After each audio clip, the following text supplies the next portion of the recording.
오늘의 묵상 로마서 15장 1절 말씀.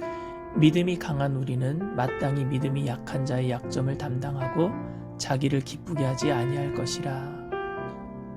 오늘 말씀 제목은 강한 믿음, 약한 믿음이 따로 있나요? 입니다. 제가 제일 좋아하는 한자 사자성어는 외유내강입니다. 약자에게 약하고 강자한테 강한 사람이 되고 싶습니다. 그런데 이런 강함과 성숙이 독립이 아닌 주님을 절대 의존함으로 만들어진다는 사실을 아십니까? 사도 바울은 자신의 몸에 사단의 가시라고 표현한 장애를 가지고 있었습니다. 그래서 그는 고린도후서 12장에 가시를 없애달라고 기도합니다. 그때 고린도후서 12장 9절에 내 은혜가 내게 족하도다 이는 내 능력이 약한 데서 온전하여짐이라 라는 음성을 듣게 됩니다. 이에 바울은 고린도서 12장 10절에 내가 그리스도를 위하여 약한 것들과 능력과 궁핍과 박해와 곤고를 기뻐하노니 이는 내가 약한 그때의 강함이라 라는 고백을 할 수 있게 됩니다.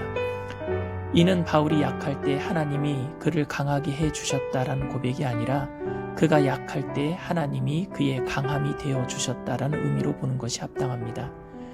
인간의 원죄가 스스로 하나님이 되고자 하는 힘을 소유하려는 욕구에서 비롯되었으니 강함을 원하는 것은 인간의 죄악된 본능이겠다 싶습니다. 이런 본능은 경건해 보이려는 모습에서도 보이고 우리의 믿음에도 나타납니다.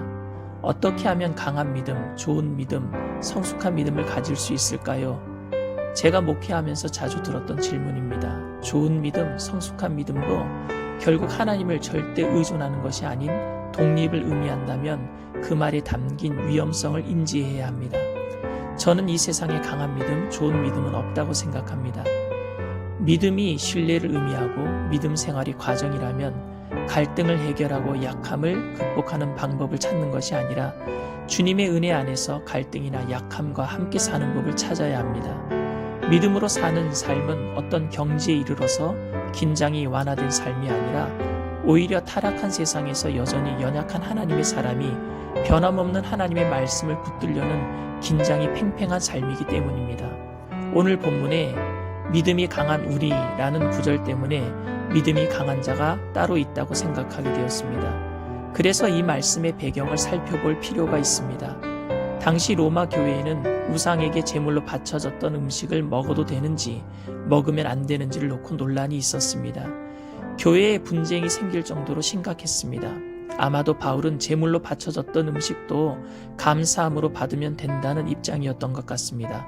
그러나 그럼에도 그 일로 형제를 실족하게 한다면 자신은 평생 고기를 먹지 않을 수도 있다고 했습니다. 그러니까 바울은 먹어도 된다는 입장이라기보다는 그 문제는 교회를 힘들게 할 만큼 중요한 계명의 문제가 아니라서 각자의 결정을 존중한다는 입장이었습니다. 그러면서 바울은 강한 자는 연약한 자의 약점을 담당하라고 했습니다. 여기서 강한 자는 바울과 마찬가지로 제물로 바쳐진 음식을 먹어도 된다는 확신이 강한 사람들입니다. 약한 자는 그래도 제물은 찜찜하고 양심에 걸려서 먹을 수 없다는 사람들입니다. 바울이 그들을 약한 자라 부른 이유는 먹으면 안 된다는 입장이 있는 사람들이 먹어도 괜찮다고 확신 있게 주장하는 사람들에 비해서 더 강력하게 말하지 못했기 때문일 겁니다. 그러나 분명한 것은 바울이 제물을 먹어도 된다는 사람들은 하나님을 더 신뢰하는 사람들이고 먹으면 안 된다는 사람들은 하나님을 신뢰하지 않는 사람들이라고 보지는 않았다는 것입니다. 그렇다면 오늘 본문에서 번역한 믿음은 개인적인 확신을 말하는 것입니다.